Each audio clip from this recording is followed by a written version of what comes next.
Hey guys, it's Vincent here, and today is September 12th, 2018. And today I'm going to be talking about why I'm on probation and how I got on probation, like the consequences I have to go through to be on probation, which is not a good thing. I don't want you guys to go on probation because it sucks because basically like they're just like onto you, like you don't have like your freedom, like what kind of person wants someone like on their back or something, just about everything. But I'm gonna tell a story like step by step about what I did and then why I did it and stuff, and talking about why I got locked up too, and I'll get back to you guys. So anywho, this was like very recent. This happened back in May. May 23rd was when I got locked up. So the story is that my mom had this credit card, right? And I wanted to use it, so I used probably like $300 worth because my mom got her income tax on it. So I'm gonna call this person. I'm just kind of gonna call this person A. So A was at my house and he was gonna sleep over. He told me if I could let him use $20 on the card and then he'll give me a $20 bill. So with me, I was like, oh, like that's a plan because I'm gonna get $20 right now and I'm just gonna let him use it. So we're basically getting like each other, like we're basically like getting whatever. So I let him use it and stuff. He purchased it on the game and stuff. The next day, he went back home and I saw him log out before, so I was thinking like, okay, well he doesn't have the card number no more. Anyways, but I was wrong. Anyways, what I'm trying to say is nothing went as planned. See, like I never went to school, so I got the monitor on me, which I'll show you guys right now. So this is what I'm working with right now. It sucks to have one of these. Basically, it's house arrest. You can't go nowhere. But I recommend for you not to do bad, go to school. Okay, so I wasn't going to school. My phone got taken away from the principal because I never like listened to home. So my mom wanted him to hold it on for me. So I was at school, going to school. 3 weeks passed on since that card exchange happened, and right I'm about to leave school, my PO, which is my probation officer, he called me back saying for me to go to the principal's office, and that he told me that my mom was on her way too. So I was thinking like, what the heck's going on? Like, why is my mom even coming? And so she came later on, like probably 15-20 minutes later. She comes with like 18 papers, and I'm like thinking like, okay, what's this about? Then she started saying like that she was only left with $64 on her card, and then I was like, what the heck? And then so my principal, he started adding all the calculations of what was spent on those 18 pages. The total amount came out to $1,300 and something dollars. And I was pissed, like I was so mad because I knew I even spent the max of $400. I knew I did not spend that much. And I wish my mom would have talked to me about this, but she assumed it was me, which is, I get it, like I'm her son. And I know that she's gonna think it was me because me and her live in the same house, we're under the same roof. So it came out to 1,300, and I'm like, what the heck? And then I'm looking at the papers, and it's like the money's adding on and adding on, adding on and adding on. And I was like so mad because this was a close friend of mine. He like I trusted him and stuff. Like I never knew that he was gonna like do me dirty like that. But my principal, he was telling my mom if like she would want like an officer to come down and stuff, and then my mom said yeah because she wanted to get all her 1,300 back from the bank, but the only way she could do that is to prosecute. And then to prosecute, it's like I would have to like be like basically taken in. I would have to be like the punishment for them to give back her the money.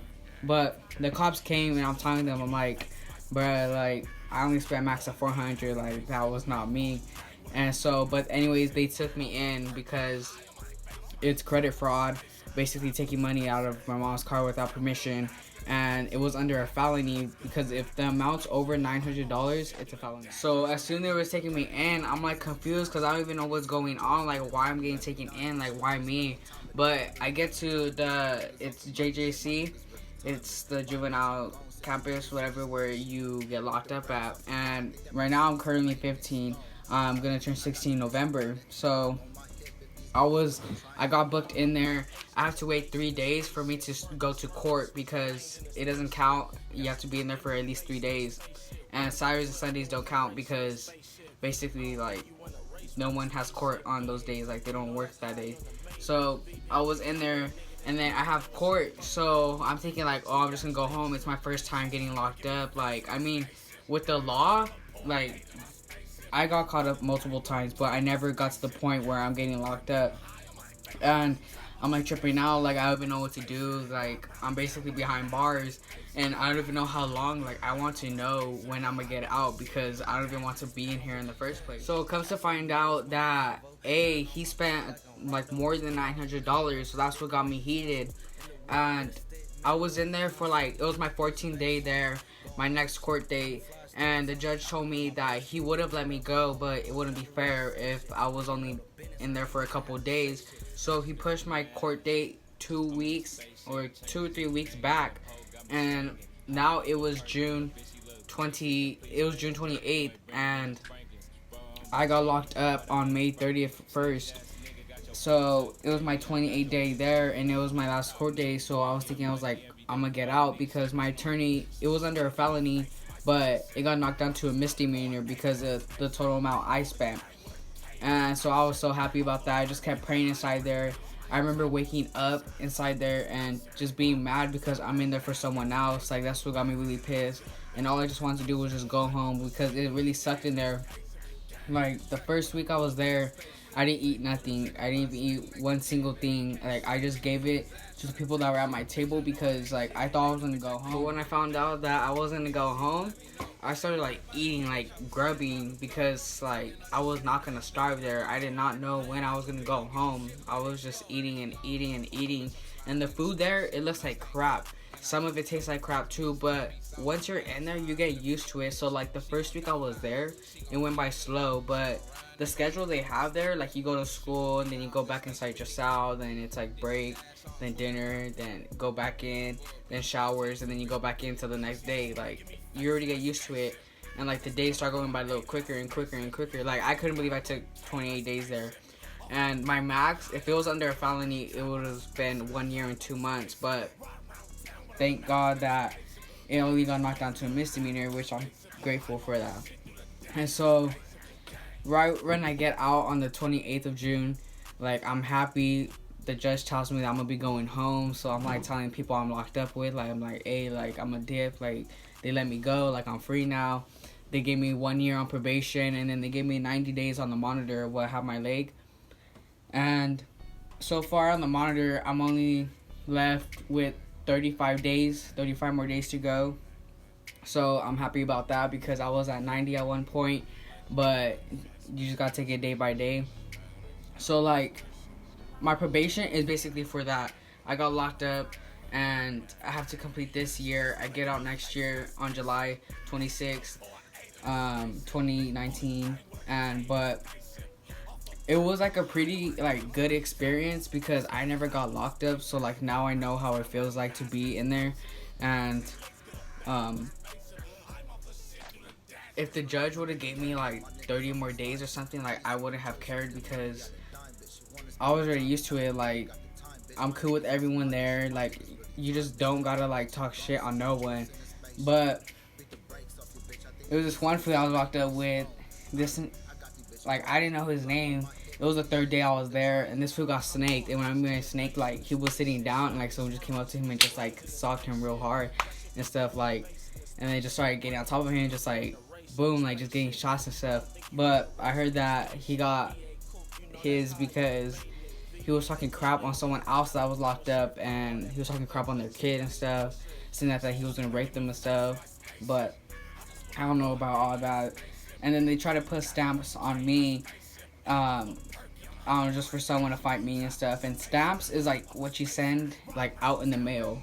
So like when you write a letter, you have to have a stamp for it to stand.